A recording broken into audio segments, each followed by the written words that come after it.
Hey yo sobat rebahan, so setelah sekian lama kita gak bahas film lagi, untuk pertama kalinya kita akan ngebahas sebuah film survival yang berjudul Trapper, mengisahkan seorang pria India yang ingin mengajak kawin lari dengan gadis cantik. Namun naas, kini ia terjebak di sebuah apartemen dan belajar bertahan hidup di sana. Bagaimanakah kisahnya? Yuk kita mulai ceritanya, man. Surya adalah pegawai call center yang tinggal di Mumbai, India. Ternyata nih teman-teman, ia sudah lama menyukai rekan kerjanya yang bernama Nuri. Suatu hari dia mengumpulkan keberaniannya untuk meneleponnya, tetapi terlalu malu untuk mengungkapkan perasaannya. Namun sejak hari itu, dia meneleponnya setiap hari, yang tampaknya dinikmati Nuri. Ia suka menggoda Surya yang membuatnya gugup. Tapi ia lumayan kesal sebab ia tak pernah mengajaknya kencan. Di hari berikutnya, wanita itu memintanya untuk menebak makanan favoritnya dalam 5 detik.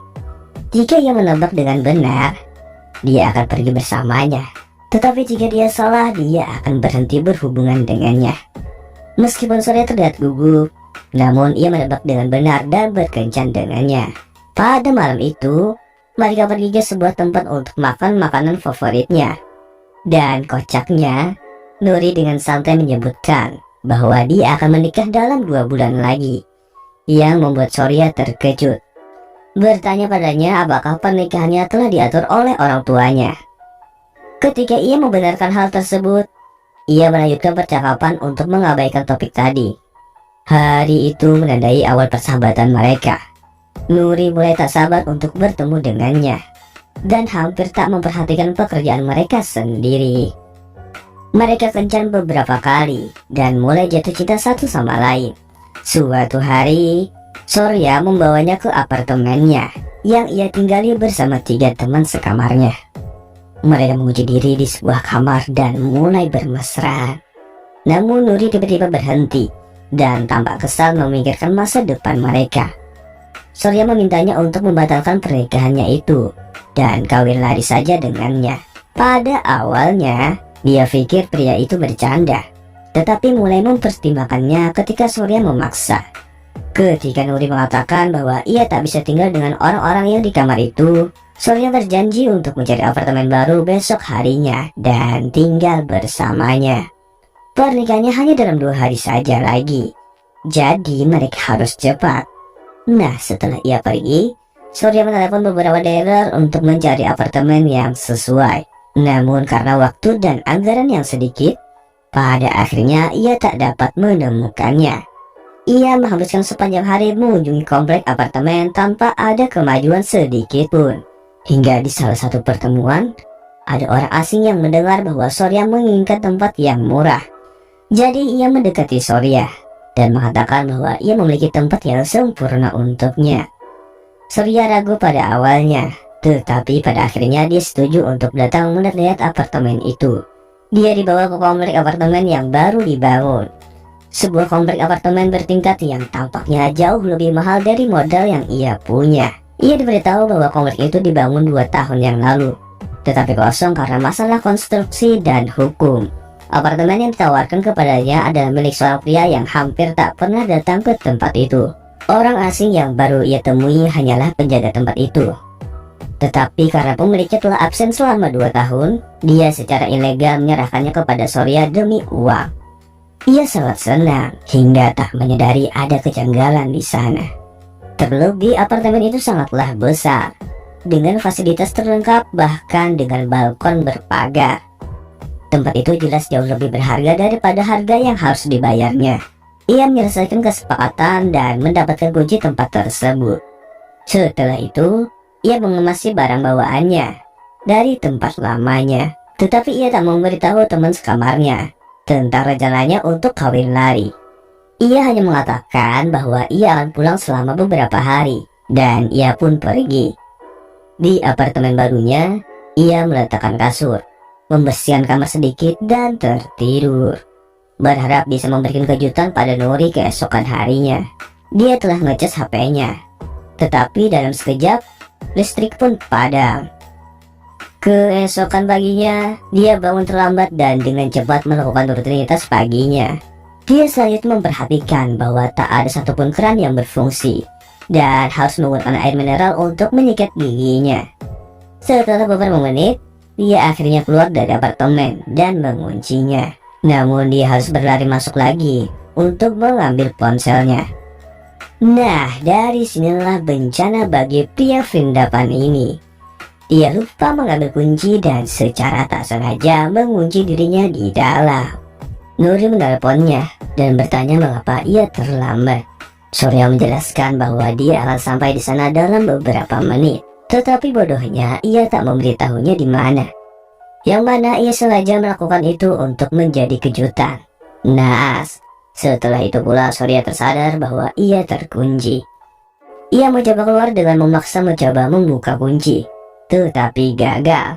Ia menemukan beberapa alat di laci dan menggunakannya. Tetapi tanpa kunci yang asli, tampaknya hampir mustahil. Setelah itu, ia menelepon saluran bantuan dan meminta mereka mengirim seseorang untuk memecahkan kunci tersebut. Namun sayangnya, ponselnya mati sebelum ia dapat memberitahu mereka alamatnya. Ia mencoba mengisi baterai lagi, namun listrik padam, membuatnya tak bisa berbuat apa-apa. Surya semakin kesal seiring berjalannya waktu, dan mulai menggedor pintu untuk menabraknya. Tetapi tak berhasil lagi, bahkan membuat tangannya terluka. Beberapa saat kemudian ia menuju balkon dan memanggil penjaga yang tak dapat mendengarnya karena kebisingan lalu lintas dan ketinggian apartemen itu. Dan Surya pun akhirnya menyadari bahwa ia terjebak di tempat tersebut. Rencananya untuk kawin lari dengan Nuri telah gagal karena mungkin Nuri akan mengira bahwa dirinya telah melarikan diri. Takut hal itu terjadi, ia membersihkan lukanya dengan air botol yang tersisa dengan harapan dapat mengisi baterai ponselnya. Ia menjemurnya di bawah sinar matahari, namun tak menghasilkan apa-apa. Setelah itu dia terus berteriak meminta tolong. Berjam-jam telah berlalu, tetapi tak ada orang yang mendengarnya. Pada malam harinya, ia makan sebungkus biskuit dan tertidur. Lalu ketika ia bangun keesokan harinya, listrik masih padam dan keran pun tak menyala. Ia sekali lagi mencoba membuka pintu dengan semua yang ia punya di rumah. Bahkan setelah melempar kursi dan kipas angin ke dalamnya, pintu itu tak bergeming. Surya sekarang siap untuk mengambil tindakan ekstrim untuk keluar. Ia mencabut kabel TV yang terpasang ke dinding dan melemparkannya dari balkon. Benda itu mendarat ke bawah dengan suara keras, tetapi penjaga masih tak menyadarinya. Kemudian ia memakan semua biskuitnya dan hanya menyisakan sedikit air. Ia melihat beberapa potong karton di atas rak dapur dan memikirkan sebuah rencana. Dengan menggunakan pasta gigi, ia menulis bantuan dan nama bangunan di atasnya dan menjatuhkannya dari balkon. Yang membuatnya kecewa, karton itu mendarat di atap seseorang, di mana takkan ada orang yang akan menemukannya. Surya tak putus asa dan melakukan hal yang sama dengan selembar karton lagi yang mendarat di atap gedung lain. Ketika ia kehabisan pasta gigi, ia menggunakan darahnya untuk menulis kembali dan menjatuhkannya 2 karton lagi dari balkon. Salah satunya mendarat tepat di bawah gedung, sementara yang lain mendarat di teras seseorang. Ia tetap di balkon menunggu seseorang menemukan karton tersebut dan mencarinya. Di malam harinya, seorang wanita datang ke teras untuk mengambil pakaian yang telah dijemur. Surya bangkit dan mulai berteriak padanya, namun kecewa saat ia tak memperhatikan karton itu. Di malam hari ia pergi ke dapur dan terlihat bahwa ia sudah kehabisan makanan. Ia juga melihat seekor tikus di lantai dan ketakutan. Saat mencoba melarikan diri, kepalanya terbentur ke dinding dan jatuh tak sadarkan diri. Keesokan paginya, ia bangun di atas lantai dan melihat keran di wastafel dapur berfungsi. Tetapi ia terlalu takut untuk masuk ke dalam karena ada tikus. Tak lama kemudian, air itu habis dan ia pun kecewa. Kecewatannya pecah tadi malam. Jadi ia memperbaikinya dengan tali piyama. Dalam upaya lain untuk membuat seseorang melihatnya, ia membuat ketapel darurat dan menggunakannya untuk meluncurkan kerikil ke wanita di atas atap. Hal itu sempat menarik perhatiannya, Tapi ia mengabaikannya setelah melihat tidak ada orang di sekitar sana. Di malam harinya, Surya menggunakan pakaiannya untuk menulis help di depan balkon dan mulai memukul jeruji dengan panci. Ia melakukannya sampai pagi, tapi tak ada yang mendengarnya. Di sisi lain, sang penjaga akhirnya menemukan karton yang ia lempar. Tetapi lelaki itu tak bisa membaca, sehingga ia mengabaikannya. Belakangan wanita dari rumah terdekat juga menemukan kardusnya. Ia melihat sekeliling tetapi tak bisa melihat Surya dari ketinggian itu. Ia berteriak meminta tolong, mencoba untuk mendapatkan perhatiannya. Dan kegirangan saat melihatnya datang ke komplek apartemen tersebut. Wanita itu bertanya kepada penjaga, apakah ada orang yang tinggal di sana. Pria tersebut mengaku sudah bekerja di sana selama 2 tahun dan yakin tak ada orang di dalam gedung itu.